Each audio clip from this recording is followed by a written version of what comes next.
زمین کا پیارا عرش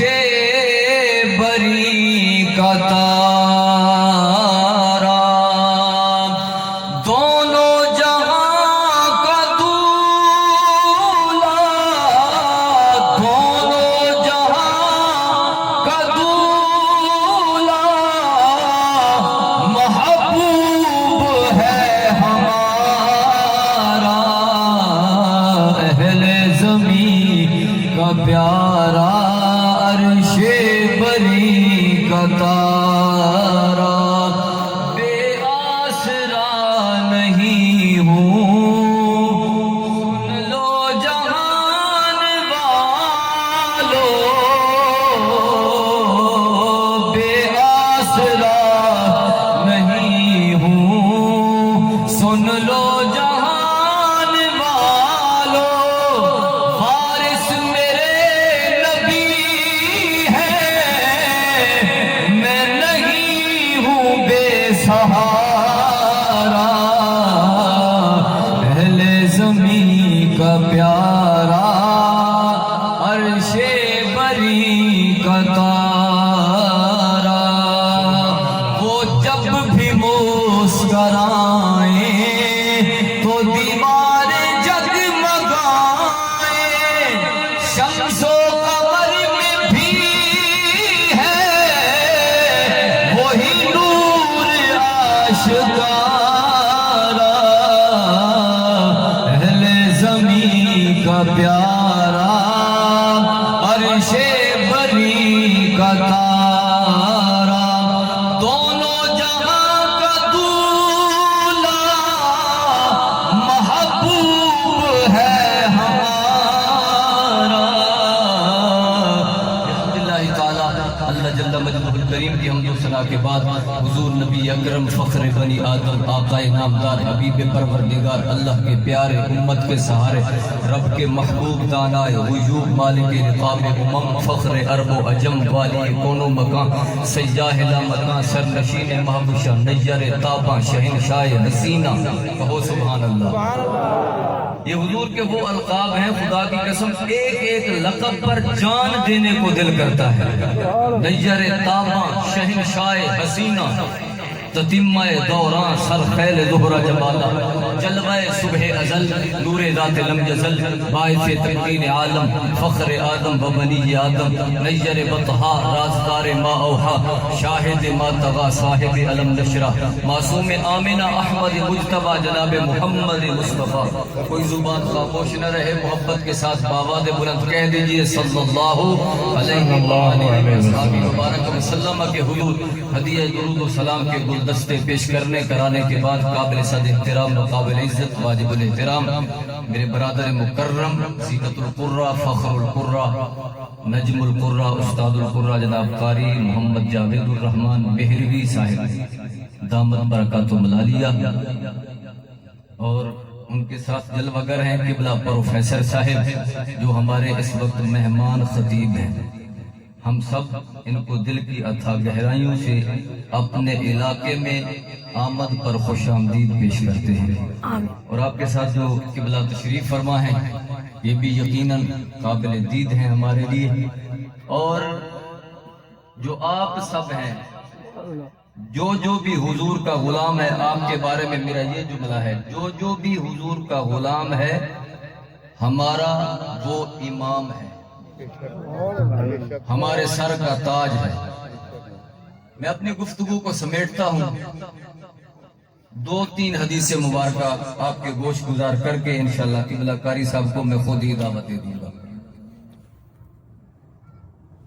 میں نے جو آیہ کریمہ پڑھی اللہ رب العزت نے ارشاد فرمایا فرافند فرما دیا بے شک سبحان اللہ ذکر سن کے نا جتنا دل خوش ہو اتنی آواز اس کے ساتھ کم از کم سبحان اللہ آنی چاہیے رب نے فرمایا محبوب ہم نے آپ کے ذکر کو آپ کے لیے بلند فرما دیا قرآن ہے حدیث مصطفیٰ کیا کہتی ہے؟ حضرت ابو سعید خدری رضی اللہ تعالیٰ عنہ راوی ہیں، فرماتے ہیں آقا دو جہاں صلی اللہ علیہ وسلم نے فرمایا آتانی جبریل فقال ان ربك يقول اتدري كيف رفعت ذكرك قلت الله اعلم قال اذا ذكرت معي او كما قال النبي صلی اللہ علیہ وسلم۔ سبحان اللہ سبحان اللہ۔ آقا علیہ الصلوۃ والسلام نے فرمایا کہ میرے پاس جبریل امین آئے، آ کے عرض کرنے لگے حضور رب فرماتا ہے آپ کو پتہ ہے ہم نے آپ کا ذکر کتنا بلند فرمایا ہے؟ سبحان اللہ۔ حکمت میں نے کہا قلت اللہ عالم، اللہ بہتر جانتا ہے۔ سبحان اللہ۔ تو جبریل امین پھر عرض کرنے لگے یا رسول اللہ، اللہ رب العزت فرماتے حبیب ہم نے آپ کے ذکر کو اتنا بلند فرما دیا ہے، اتنا بلندی عطا فرما دی ہے، قال اذا ذکرت ذکرت معی، اے محبوب جہاں پر میں رب کا ذکر کیا جائے گا وہاں پر محمد عربی کا بھی ذکر کیا جائے گا۔ تو گرامی قدر حضرات، ایک حدیث مبارکہ جس کو امام سیوطی جن کا اصل نام ہے عبد الرحمن بن ابو بکر سیوطی شافعی رحمت اللہ تعالی علیہ، بہت بڑے ولی کامل گزرے ہیں، بہت بڑے بزرگ ہیں۔ انہوں نے اپنی کتاب کے اندر خصائص الکبریٰ شریف کے اندر یہ وہ ہستی ہیں جنہوں نے نبی کریم صلی اللہ علیہ وسلم کے والدین کی عظمت اور شان میں 8 سے 9 کتابیں لکھ دی، اور صلہ کیا ملا؟ مصطفیٰ نے جاگتے ہوئے 72 سے بھی زیادہ مرتبہ اپنی زیارت کا شرف عطا فرمایا ہے۔ آپ نے خصائص الکبریٰ شریف کے اندر نقل کیا، برکت کے لیے عربی عبارت بھی سماعت فرما لے۔ رب نے جناب موسیٰ علیہ السلام کو وحی فرمائی۔ اس کے اس حدیث مبارکہ کے راوی ہیں حضرت انس بن مالک، فرماتے ہیں قال اوحى الله الى شعیب اوحى الله الى موسیٰ نبی بنی اسرائیل انه من لقینی وهو جاحد باحمد ادخلته النار قال یا رب ومن احمد قال ما خلقت خلقا اکرم علی منه كتبت اسمه واسمي في العرش قبل ان اخلق السماوات والارض ان الجنة محرمة على جميع خلقي فيدخلها هو وامه قال ومن أمة قال الحمادون يحمدون سعودا وهبوطا وعلى كل حال يشدون أوساطهم ويطهرون أطرافهم صائمون بالنهار ورهبانا بالليل أقبل منهم اليسير وأدخلهم الجنة بشهادة أن لا إله إلا الله قال اجعلني نبي تلك الأمة قال نبيها منها قال اجعلني من أمة ذلك النبي قال استقدمت واستأخر ولكن سأجمع بينك وبينه في دار الجلال۔ خطیبوں کا، نقیبوں کا، ادیبوں کا کلام سن کے کہنے والوں سبحان اللہ، میں نے تو آپ کو رب کا کلام سنایا ہے، کہو سبحان اللہ۔ رب نے جناب موسیٰ علیہ السلام کو وحی فرمائی، پیارے موسیٰ سن، جو بندہ جناب احمد صلی اللہ علیہ وسلم کا بے ادب ہوگا، گستاخ ہوگا، میں اس بندے کو جہنم کا بالن بنا دوں گا، کیونکہ موسیٰ علیہ السلام کا زمانہ پہلے ہے، میرے اور آپ کے آقا کا زمانہ بعد میں ہے۔ تو حضور فرماتے ہیں موسیٰ علیہ السلام نے عرض کی یا رب ومن احمد، اے اللہ وہ احمد کون ہے؟ اللہ رب العزت نے فرمایا اس سے زیادہ مخلوق میں میں نے اور کسی کو عزت والا پیدا کیا ہی نہیں، اور میں نے ان کا نام و نامی اس میں گرامی زمین و آسمان بننے سے پہلے اپنے عرش کے ستونوں پر لکھ دیا تھا، اور میں نے ساری مخلوق پر جنت کو حرام قرار دے دیا اس وقت تک جب تک میرا محبوب اور اس کی امت جنت میں داخل نہ ہوگی۔ جب اس امت کا ذکر خیر سنا تو عرض کرنے لگے یا رب ومن امہ، اے اللہ ان کی امت کے کیسے لوگ ہوں گے؟ رب نے فرمایا قال الحمادون، اپنے رب کے بہت بہت تعریف کرنے والے، دن کو روزہ رکھیں گے، رات کو عبادت میں گزاریں گے، ہر وقت باوضو رہیں گے، اور ان میں سے جو کوئی صرف اتنا کہہ دے گا لا الہ الا اللہ، میں اس پر جنت کو واجب قرار دے دوں گا۔ جب اس امت کا ذکر خیر سنا تو موسیٰ علیہ السلام نے عرض کی رب العالمین وہ امت مجھے عطا فرما۔ اللہ کریم نے فرمایا قال نبیھا منھا، اس امت کا نبی انہی میں سے ہی تشریف لائے گا۔ تو گرامی قدر حضرات، جب موسیٰ علیہ السلام کی بات نہ بنی تو عرض کرنے لگے رب العالمین اگر اس امت کا نبی نہیں بناتا تو پھر اتنا تو کرم کر دے کہ اس نبی کا مجھے امتی بنا دے۔ رب نے فرمایا میرے محبوب کی اتنا محبت رکھتا ہے، جس جگہ پہ میرے محبوب کا جنت میں محل ہوگا تجھے اپنے محبوب کا پڑوسی بنا دوں گا۔ اس لیے کہتے ہیں نور آنکھوں میں تو چہروں پہ اجالے ہوں گے، مصطفیٰ بالوں کے انداز نرالے ہوں گے، جنتی وہ ہے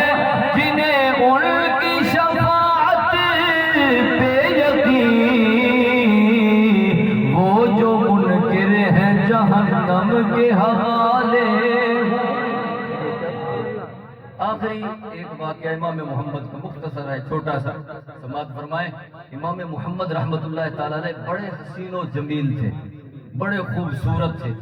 آپ کا قافلہ بہت زیادہ اونٹوں پر مشتمل، ایک یہودی بادشاہ کے ملک سے گزرنے لگا تو اس نے اپنے وزیر کو بھیجا، جا کے نا اس امیر قافلہ سے ملو، اس سے کہو جو چیزیں آپ کھانے پینے کی لے کے جا رہے ہو نا خورد و نوش کی، یہ ہمیں دے دو، ہم آپ کو دگنا منافع دے دیتے ہیں، یہاں سے واپس چلے جاؤ۔ جب اس نے آ کے امیر قافلہ سے ملا، بادشاہ کا پیغام سنایا، تو وہ آگے سے امیر قافلہ جو تھا نا وہ کہنے لگا اللہ کے بندے ان اونٹوں کے اوپر کھانے پینے کی کوئی چیزیں نہیں ہیں، ان اونٹوں کے اوپر تو ہمارے امام محمد کی کتابیں لدی ہوئی جا رہی ہیں۔ جب اس کو پتہ چلا نا تو اس نے جا کے بتایا، تو بادشاہ نے کہا اچھا جا کے پوچھ کیا وہ امام قافلے میں موجود ہے؟ آیا دوبارہ ملا امیر قافلہ، اس نے کہا ہاں بالکل موجود ہے، جو درمیان میں قافلہ ہے نا اس کے کچاوے کے اوپر ہمارا امام بیٹھا ہوا۔ امام محمد بڑے خوبصورت تھے، اپنے چہرے کے آگے حجاب کیا ہوا تھا، پردہ کیا ہوا تھا۔ جب وہ بادشاہ کو بتایا نا اس نے بالکل موجود ہیں، جو درمیان میں اونٹ ہے اس کے کچاوے پہ ہمارا امام بیٹھا ہوا ہے، تو اس نے اپنے وزیروں کو مشیروں کو سب کو ساتھ لے کر امام محمد کی زیارت کے لیے آیا، اور جب قریب آیا تو آپ کے اس اونٹ کو جب بٹھایا گیا جس کے اوپر امام محمد سوار تھے، بڑی توجہ چاہوں گا، میری پوری تقریر کا نچوڑ اسی جملے میں ہے جو عرض کرنے لگا ہوں۔ تو گرامی قدر حضرات، جب آپ کے اونٹ کو بٹھایا گیا جو چاروں طرف وہ بادشاہ وزیر مشیر جمع ہو گئی زیارت کرنے کے لیے، جب امام محمد نے اپنے رخ انور سے وہ حجاب اٹھایا تو بادشاہ نے دیکھا، دیکھ کر کہنے لگا حضور باقی باتیں بعد میں کریں گے، پہلے کلمہ پڑھا کے مسلمان کر دیجئے۔ جب بعد میں پوچھا گیا بادشاہ ہو آپ نے کوئی گفتگو نہیں کی، کوئی بات چیت نہیں ہوئی، دیکھا ہے تو ساتھ ہی کلمہ پڑھ کے مسلمان ہو گئے ہو، اس کی کیا وجہ ہے؟ تو وہ کہنے لگا یار میں تو اس بات پہ مجبور ہو گیا، سوچنے پہ مجبور ہو گیا، چھوٹا محمد اتنا خوبصورت ہے تو بڑا محمد کتنا خوبصورت ہوگا۔ نعرہ تکبیر، نعرہ رسالت، عظمت مصطفیٰ۔ گرامی قدر حضرات، اللہ رب العزت میری یہ حاضری اپنی بارگاہ میں قبول فرما رہے ہیں۔